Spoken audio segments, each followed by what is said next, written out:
네, 안녕하세요. 중국은 어떻게 보면 굉장히 공포스럽고 어떻게 보면 너무 허방다리 엉터리 같아가지고 이걸 어디다 맞춰서 우리가 대비를 해야 되나? 그러니까 이게 중국의 약점과 강점을 혹은 중국의 위험성과 중국의 허방다리 이거를 우리가 굉장히 정밀하게 관찰하고 분석해야 될 것 같습니다. 그래서 오늘은 문재인과 시진핑, 문시 이 삼불 합의가 이게 애초부터 엉터리고 완전히 허방다리예요. 그러니까 뭐냐면 허공에다가 산탄총 쏜 거예요. 그래서 그걸 짚어보면서 그것과 연관해서 이 우리가 어떻게 중국과 그러니까 이 대항할 수 있을 것인가, 중국에 대해서 어떻게 어깨 싸움을 벌일 수 있을 것인가, 그것을 좀 오늘 살펴보도록 하겠습니다. 저는 문시삼불이라고 부르는데 이게 완전히 헛다리 짚은 개발질입니다. 이건 2017년 10월 31일 날 합의문이 만들어졌어요. 한중 양국 합의문. 근데 좀 표현이 애매모호합니다. 이것의 실체를 드러낸 것은 그 전날인 10월 30일 날 국회에서 강경화 당시 외교장관이 답변한 그 내용이 이제 실체를 드러내 줍니다. 그때 이제 강경화는 뭐라 그랬냐면 한국이 미국 MD 체계에 가입하지 않고 사드를 추가 배치하지 않고 한미일 삼국 안보 협력을 안보 동맹으로 발전시키지 않겠다.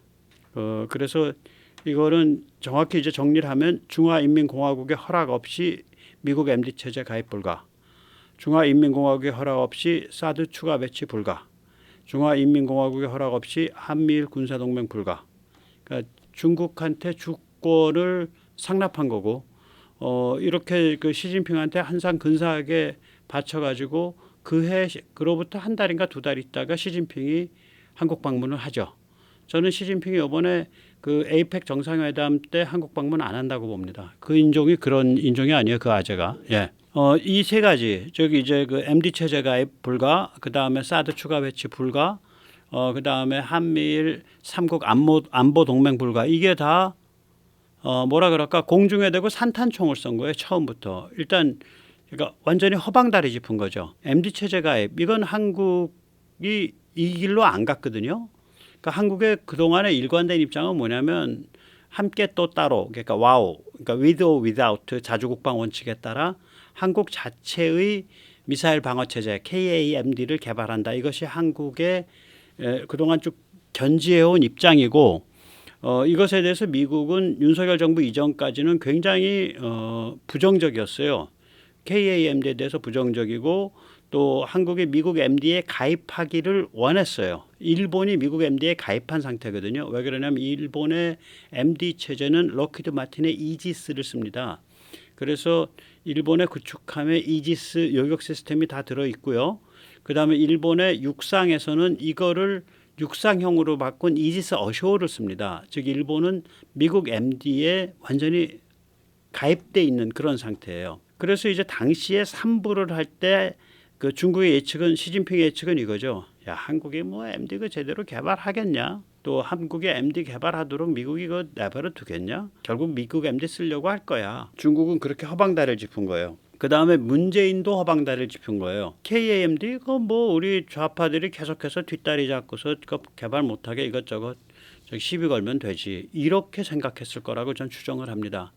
그런데 어찌 됐거나 한국이 성취를 이뤘죠. 그래서 최첨단 다층 방어 KAMD의 개발과 이제 수출까지 일어났고, 이라크 수출은 제가 걱정했던 대로 이라크가 불과 몇 년 전까지 이란의 위성 국가였던 나라거든요. 한 5, 6년 전까지만 해도. 그래서 이제 한화가 주장하기는 그런 이라크의 뭐 이란의 위성 국가란 표현까지는 안 하더라도 이라크의 정체불명성인 그런 불안한 점이 있어서 우리는 수출에 좀 협조하고 싶지 않다, 뭐 이런 식의 한화 주장이 있는 거예요. 계약은 한화의 의향을 완전히 확인하지 않고 LIG 넥슨이 먼저 앞에서 터뜨린 것 같고, 어쨌거나 그건 또 다른 문제고요. 아무튼 한국은 이제 그 길로 갔단 말이에요. 그리고 미국이 그동안에 윤석열 정부 들어서 특히 완전히 입장이 바뀌어가지고 KAMD에 찬성을 하고 뿐만 아니라 미국의 우주 자산, 즉 미국의 감시 정찰 자산과 한국 MD 시스템을 실시간 연동하는 작업을 했죠. 그래서 그걸 2023년 초에 그렇게 하겠다라고 발표를 했고 그 결과에 따라서 2023년 말에 한국 MD와 미국의 우주 자산 혹은 미국의 감시 정찰 자산이 실시간 연동하게 됐죠. 그러니까 한 9개월 전에 이걸 위해서 미 우주군 요원들이 한국에 들어와 있는데 전 세계에서 우주군이 그 파병돼 있는 그런 외국은 한국이 유일합니다. 그래서 지금 주한 미군의 병과가 우주군이 들어가 있어요. 그러니까 육군, 해군, 공군, 해병대, 우주군 아마 5병과가 다 있을 겁니다. 우주군이 들어가 있는 건 맞아요. 확실해요. 그리고 이제 여기서 잠시 세계탈출 자유구동력 부탁 말씀 올리고 또 이 허방다리 개발질이 어떻게 됐는지 좀 자세히 살펴보겠습니다.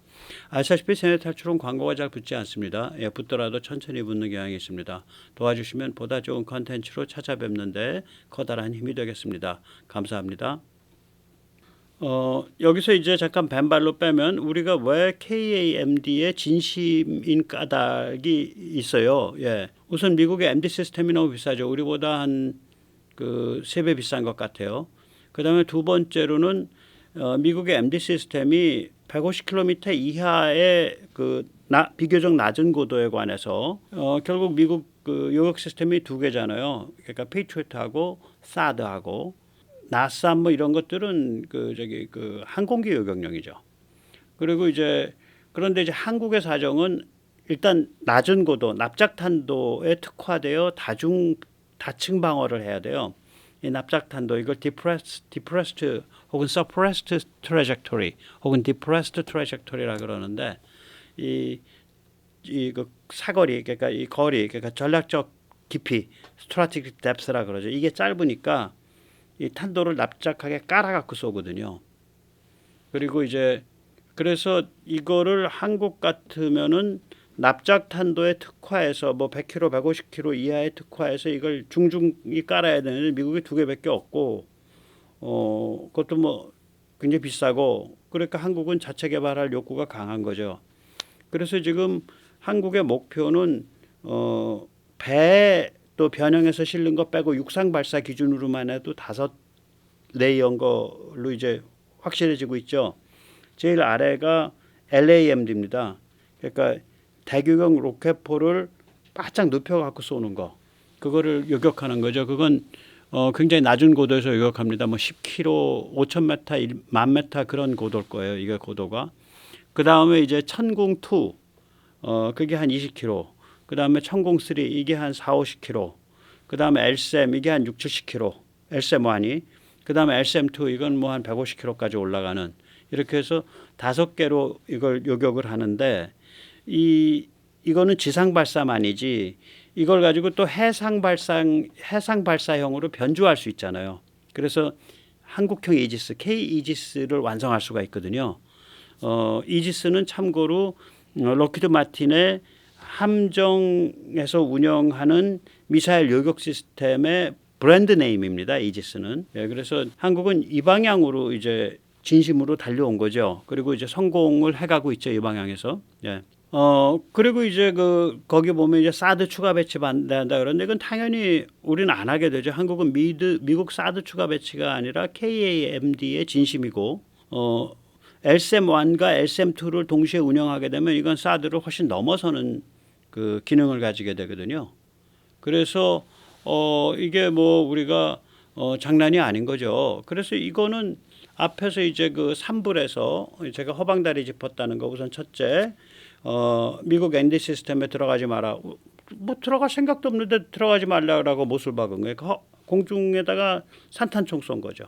그 다음에 미국 사드 추가 배치하지 마라. 우리는 그 방향 아니었는데 그 공중에다 산탄총 쏜 거예요. 그러니까 이걸 보고 있으면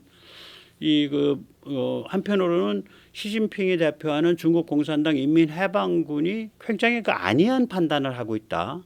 그 다음에 문재인 및 그 일당들도 그러한 안이한 판단에 같이 전염돼 있었다라는 걸 알 수가 있어요.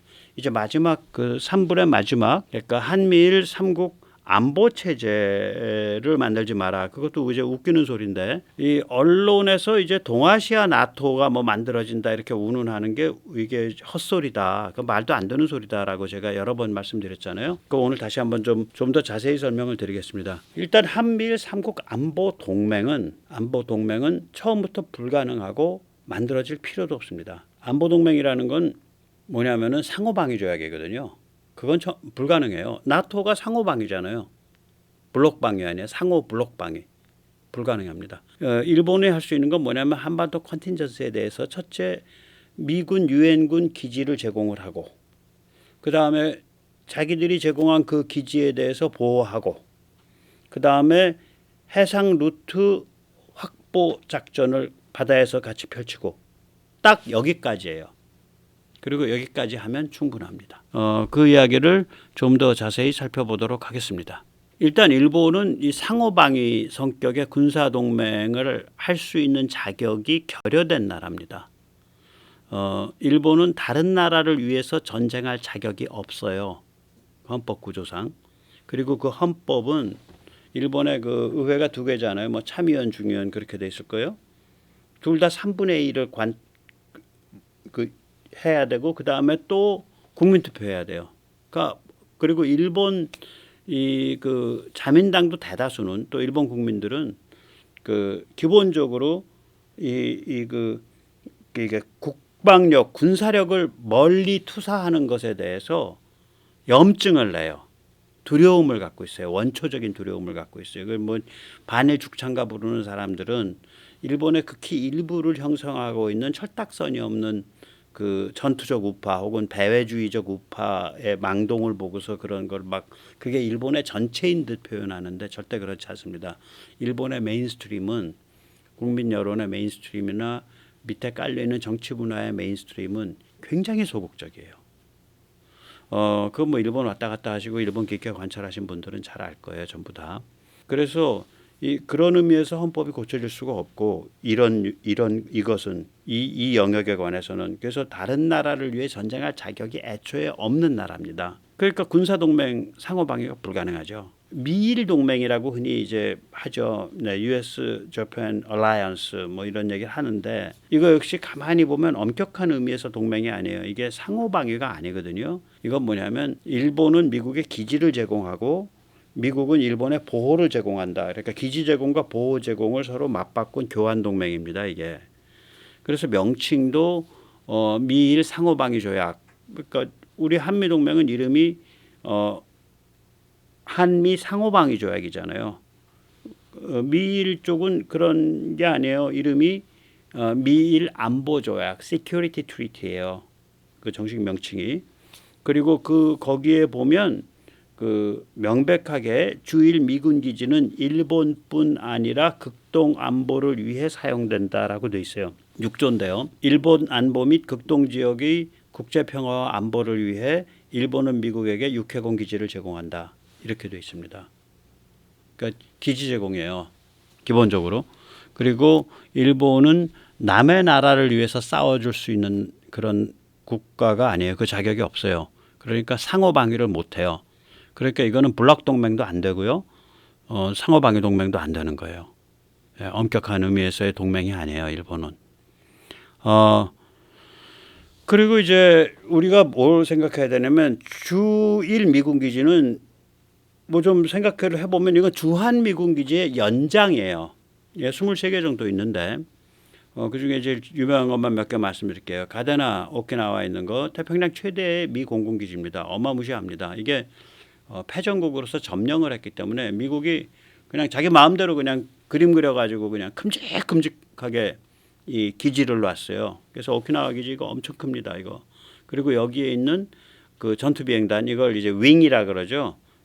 미 공군 체제에서는 이게 18 전투 비행단이 있는데 이게 미 공군에서 제일 큰 전투 비행단이에요. 단지 이제 주목할 것은 F-15를 중심으로 해서 운영하고 있고 F-35가 없죠. 예. 지금 오늘 이 시점까지는 주일 미 공군에 F-35가 없습니다. 그리고 들어오게 되면 저기 그게 뭔가 미사와인가 저기 그 혼슈 맨 위에 꼭대기에 있는데 배치하지 오키나와 쪽에는 배치를 안 합니다. 그러니까 저걸 관리를 하는 거예요. 미국이 나름대로는 그 뭐라 그럴까요? 그러니까 그 에스컬레이션, 그러니까 중국과의 그 긴장 수위를 관리를 하는 거예요, 이게. 그다음에 두 번째는 이제 요코다 공군기지죠. 이건 그 도쿄 부근에 있는 거. 예. 그리고 이제 또 굉장히 큰 게 이제 사세보 해군기지죠. 이게 큐슈 그 나가사키 근처죠. 이게 저기 뭐야 아마 우리 강정이랑 딱 그 위도가 같아요. 강정에서 위도 같게 해서 300km 가면은 딱 이거 나와요. 그러니까 300km라 그래봐야 저기 어디야 인천에서 목포항 길이거든요. 그러니까 굉장히 가까운 거예요. 또 이 사세보에서 또 서북 쪽으로 300km 딱 가면 진해가 나와요. 딱 요런 그게 딱 삼각형이 짜여져 있다고요. 여기가 진해, 강정, 사세보. 그래서 제가 강사진 트라이앵글이라고 하죠. 이건 무시무시한 트라이앵글이에요. 예. 그 다음에 이제 요코스카 해군기지죠. 이게 로널드 레이건호의 모항이고요. 이거 이제 그 교토 아래에 있는 거죠. 예. 그 다음에 이제 이와구니 해병 항공기지. 그러니까 마린코 에어스테이션인가 그래요. 이게 그래가지고 그 해병대가 미국은 그 그러니까 공군력을 많이 갖고 있거든요. 해군도 갖고 있지만 해병대도 갖고 있습니다. 이거는 이제 혼슈 아래 있죠. 혼슈에 있죠. 이와군이 여기에 F-35B가 있죠. 예, 여기에 F-35B 해병대에서 쓰는 거. 이건 다 이제 이렇게 이제 23개 주일 미군 기지는 주한 미군 기지의 연장이에요. 왜 그러냐면 미일 안보 조약 그 6조에 보면 그러니까 주일 미군 기지는 극동 지역의 안보를 위해 사용된다라고 돼 있기 때문에 이게 주한 미군 기지의 연장으로 보셔야 돼요. 한반도 유사시에.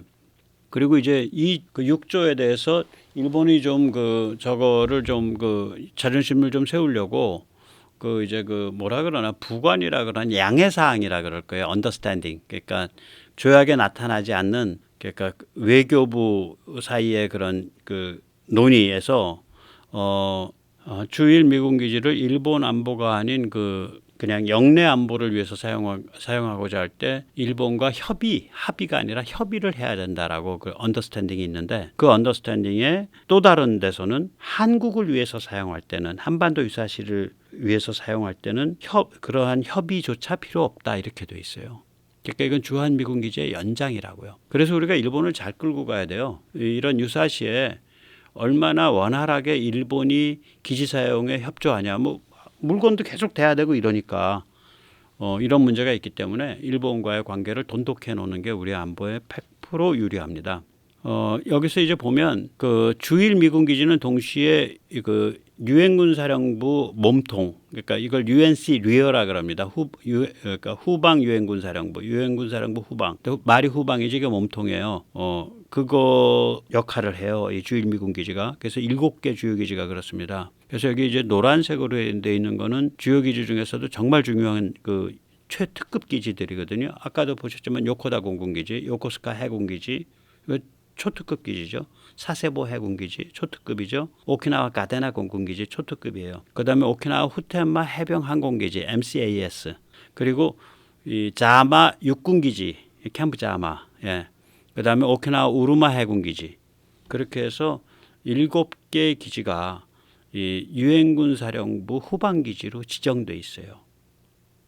그래서 일본을 우리가 잘 끌고 가야 됩니다. 그래야 우리 안보에 무지하게 유리해져요. 유사시에. 예. 이 주일 미군 기지가 타격을 받으면 일본은 원점 타격 반격을 하겠다고 한 거예요. 이게 뭐냐면 사실은 그래요. 2022년 12월에 이제 반격 능력을 선언했는데 일본이 공격받으면 반격한다 그랬거든요. 근데 일본을 중국이 뭐 때문에 공격하냐고, 왜 공격하냐고. 거의 10중 8구는 주일 미군을 노리고 공격하는 거거든요. 그래서 이제 2024년 1월에 미국하고 이제 사거리 1,600km에 달하는 토마호크 블록 4, 블록 5 구매 계약을 체결합니다. 블록 4가 200발, 블록 5가 200발이에요. 이게 원래 500발인가 뭐 그랬었는데 깎았죠. 그리고 이제 돈을 좀 돌려서 일본 국산 12식 미사일 사거리 연장 작업을 지금 무지하게 서두르고 있습니다. 예. 그래서 일본이 이제야 중거리 타격 능력을 갖추기 시작한 거예요. 일본의 구축함이 그렇게 호화찬란한데 록히드 마틴의 그러니까 이 미사일 요격용 이지스 미사일만 좋은 걸 채워놨지 중거리 함대함, 중거리 함대지는 없어요. 그게 뭐 1000km, 900km 가는 함대함 함대지가 없어요. 그 휘황찬란한 구축함에 일본이 이제야 먼저 지대함으로 먼저 가고 함대지도 갈 거예요. 이게 토마호크가 함대지 잘 하니까 원래 그런 용이었었으니까 토마호크가 함상 발사가 기본이었으니까 그래서 이런 그 근본적인 변화 가 이제 있다는 얘기를 좀 드리고요. 그리고 이제 이것과 별도로 이제 일본이 굉장히 스마트한 거를 하고 있는데 이게 뭐냐면 일본 그 국산 C2 가와사키 C2 수송기 있죠. 거기에 이제 라피드 드래곤 시스템을 장착하려고 추진하는데 라피드 드래곤이란 건 뭐냐면은 비행기에서 팔레트를 사용해서 장거리 순항 미사일을 대량 낙하시키는 방식이에요. 현재 라피드 드래곤에서 낙하할 수 있는 그 미사일은 두 종류입니다. 하나는 자즈미알 이거 1000km 가는 거죠. AIM-10 자즘도 될 거예요. 500km인가 300km 가는 거 짧은 것도 AIM-158A 그게 자즘이고 AIM-158B 이거는 사거리는 1000km예요. 그다음에 LRASM AIM-158C 이건 공대함인데 라피드 드래곤을 설치한다까지만 돼 있고 아직 일본이 미국으로부터 AIM-158 패밀리 중에 뭐를 몇 발씩 사는지는 아직 알려지지 않았어요. 이건 아마 미국이랑 일본이 좀 왔다 갔다 하고 있을 겁니다. 그런데 이제 최근에 그 미국의 그 아주 주목할 만한 그 컨퍼런스가 있죠. Air and Space and Cyber 컨퍼런스인가 그래서 ASCC인가 그게 있어요. 거기서 이번에 굉장히 좋은 것들이 발표가 됐는데 롱마가 AIM-158XR이라는 걸 발표를 했어요. 이게 1600km입니다. 하늘에 있는 비행기에서 수송기가 비싸지 않은 순항 미사일을 놓으면 얘가 공대지 공대함으로 1600km를 가는 거예요. 이 얘기는 무슨 얘기냐면 괌에서 조금 더 오키나와 쪽으로 날아올라다가 놓으면 뭐 서해건 뭐 중국 본토에 있는 항구건 뭐든 간에 이건 다 때려잡는다는 얘기죠. 장거리에서 중국의 육상, 해상, 고정 이동 표적을 다 잡을 수 있다는 얘기예요. 무시무시한 게 지금 진행되고 있습니다.